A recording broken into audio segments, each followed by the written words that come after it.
नमस्कार शेतकरी बंधूंनो. आजचा विषय पिकावरील कीड नियंत्रणासाठी किंवा व्यवस्थापनासाठी यांत्रिक पद्धतीचा उपयोग करून किडीचं व्यवस्थापन करणे. यापूर्वी आपण पाहिलं की किडीच्या व्यवस्थापनासाठी मशागतीय तंत्र, मग त्याच्यात जमिनीची निवडपासनं तर पिकाची काढणी करेपर्यंत कुठली काळजी घ्यायची की जेणेकरून आपल्याला पिकाचं नियंत्रण बऱ्यापैकी करता येईल. त्याच पद्धतीने आज आपण यांत्रिक पद्धतीने, आता यांत्रिक पद्धत म्हटलं की असं वाटतं की याच्यात काहीतरी बरेचसं टेक्निकल गोष्टी आहे. तसं नाही, हे फार सिंपल आहे. फक्त याच्यात एकच आहे की इंग्रजीमध्ये जे मेकॅनिकल पेस्ट कंट्रोल किंवा mechanical methods of pest control होतं, याचं हे ट्रान्सलेशन आहे किंवा भाषांतर आहे.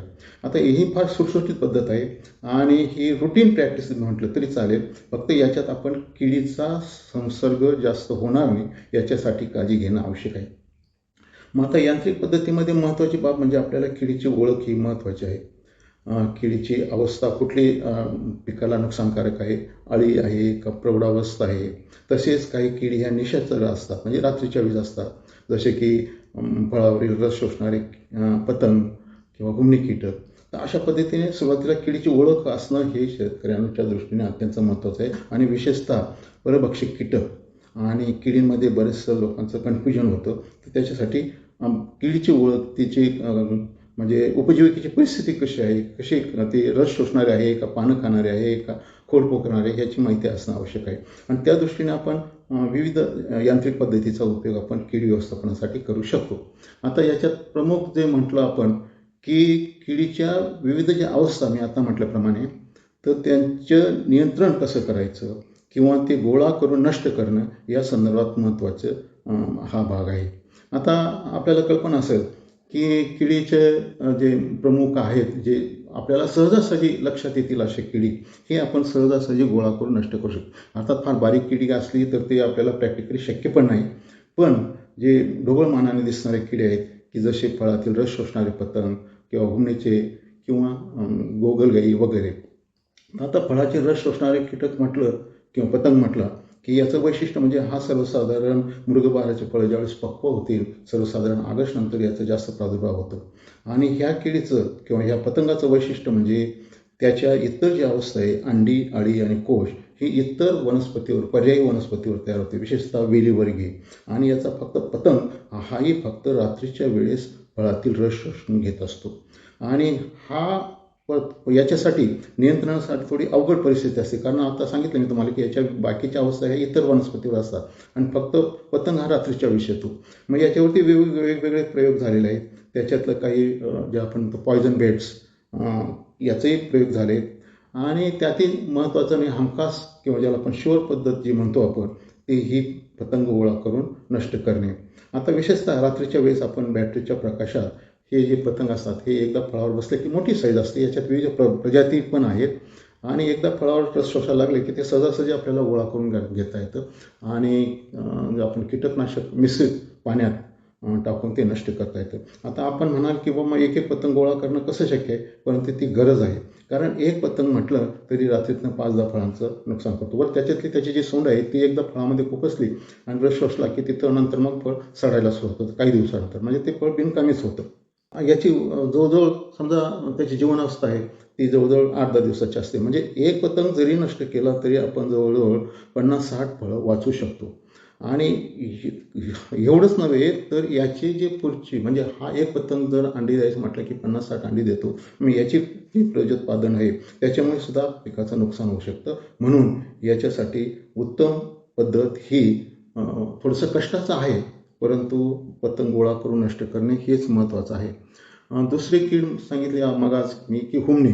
आता ह्या हुमणी किडीचं वैशिष्ट्य याच्यासारखीच आहे. ही सुद्धा निशाचर कीड, म्हणजे याचे जे भुंगे आहेत ते सर्वसाधारण जून-जुलै महिन्यात ज्यावेळेस पहिला पाऊस येतो त्यावेळेस जमिनीतनं हे भुंगे बाहेर पडून आजूबाजूच्या कडुलिंबाच्या, बाबळ्याच्या वनस्पती किंवा इतर वनस्पती पानं खात असतात. विशेषतः कडुलिंबावरती हे जास्त प्रमाणात आढळतात. मग अशा वेळेस जर आपण रात्रीच्या वेळेस हे जर भुंगे गोळा करून नष्ट केलं, कारण कसं की एक भुंगा जमिनीत गेल्यानंतर परत तो आणखी अंडी देत असतो आणि मग पुढे मग त्याची अळी अवस्था, आणि अळी अवस्था ही याला आपण हुमणी म्हणतो, ही जमिनीत असते आणि मग ती जमिनीत पिकाची मुळं वाकून नष्ट करते. म्हणून जर आपण भुंगा नष्ट केला तर पुढचं आपल्याला पिकाचं नुकसान टाळता येईल. मग आता याच्यात दुसरं आहे पर्याय आपल्याला कीटकनाशक कडुलिंबाच्या झाडावरती मारणं, स्प्रे करणं. परंतु जर लहान झुडपं असली आणि ते जर सहजासहजी आपल्याला भुंगे गोळा करता येते असून राखेल मिश्रित किंवा कीटकनाशक मिश्रित पाण्यात टाकून नष्ट केले तर आपण बऱ्याच प्रमाणात हा हुमणीचा नायनाट करू शकतो. आणि हे प्रयोगाने सिद्ध झाले. जसं तुम्हाला फळातील रस शोषणारा पतंग आहे तसंच ह्या हुमणीचे भुंगे गोळा करून नष्ट करण्यामुळे बरेचसे यशस्वी स्टोरीज ज्याला म्हणतो आहेत. विशेषतः कोल्हापूर भागात याचा फार प्रादुर्भाव असतो आणि ऊसामध्ये याचं जास्त नुकसान होते. अर्थात इतर पिकंही आहेत. हुमणी ही काही कुठल्याही पिकाला सोडत नाही. तर म्हणून हुमणी किडीच्या नष्ट करण्यासाठी आपल्याला ही भुंगे गोळा करून नष्ट करणं महत्त्वाचं आहे.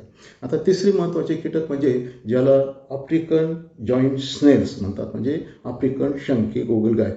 गेल्या काही वर्षापासून ह्या किडीचा सुद्धा मोठ्या प्रमाणात प्रादुर्भाव होतो खरीप पिकामध्ये. विशेषतः मागे निफाड तालुक्यात तर फार मोठं नुकसान झालं. आणि कुठलंही पीक असलं हे खरीप सीझनचं ते ही काही सोडत नाही. आणि ह्या किडीचंही वैशिष्ट्य असं ही सुद्धा निशाचरच आहे, म्हणजे रात्रीच्या वेळेस पिकाचं नुकसान करत असते.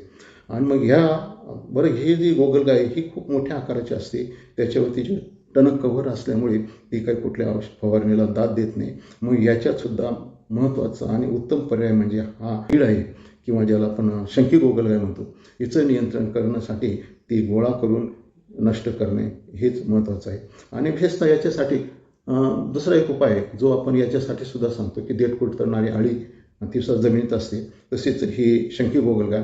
तर याच्यासाठी दुसरा एक उपाय असा आहे की ठिकठिकाणी शेतात जर आपण गवताचे ढीग करून ठेवले तर ही रात्री जेव्हा पिकावरती उपजीविका करते आणि नंतर ह्या गवताच्या खाली ही देठ कुरतरणारी अळी किंवा ज्याला आपण स्पोडोप्टेरा म्हणतो किंवा ही जी शंकी गोग आहे ही आश्रय घेते, ती त्याच्या खालीच ती अंडी देते. मग अशा वेळेस सकाळी जर आपण गवताचे ढीग मोकळे केले आणि ती किडी गोळा करून आपण नष्ट करू शकतो. तर अशा प्रकारे महत्त्वाचे किंवा काही किडी ज्या आहेत ज्याला आपण म्हणतो पाने खाणाऱ्या अळ्या किंवा ज्याला आपण किसाळी म्हणतो. आता किसाळीचं लक्षण असं असतं की सुरुवातीच्या याच्या ज्या पहिल्या अवस्थेत त्याला अळ्या असतात, या असंख्य अळ्या एकेका पानावर असतात आणि अशा वेळेस जर हे पान गोळा करून आपण नष्ट केलं तर पुढे ह्या किसाळीचं नुकसान आपण कमी करू शकतो. तसे इतर काही अळ्या आहेत की ज्या सहजासहजी आपल्याला पानावरती आढळून आल्या तर अशा गोळा करून नष्ट करणं हे महत्त्वाचं असतं. हे झालं आता प्रत्यक्ष कीड किंवा किडीची अवस्था गोळा करून नष्ट करेल.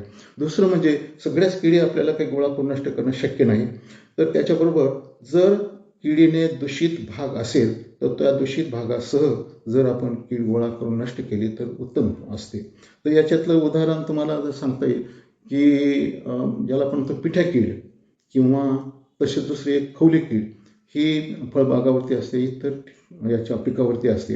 आणि ह्या पिठ्या किडीचं किंवा पिठ्या ढेकूणचं वैशिष्ट्य म्हणजे याच्यावरती एक पांढर थर असतो मेंचट, त्याच्यामुळे औषध मारूनही फारशी दाद देत नाही. तसंच खवली किडीचंही आहे. खवल्या किडीचाही जर आपण औषध मारलं तर त्याला सुद्धा ती काही जास्त दाद देत नाही. मग अशा वेळेस जर फळझाडावरती किंवा जिथं कुठे ही खवली कीड सुरुवातीला, कारण ही यांत्रिक पद्धतीचं कीड नियंत्रणाचं वैशिष्ट्य हेच आहे की हे आपल्याला सुरुवातीला केलं तरच बाकीचे नंतर आपण उपाय करू शकतो, कीटकनाशक मारणं किंवा इतर पद्धती.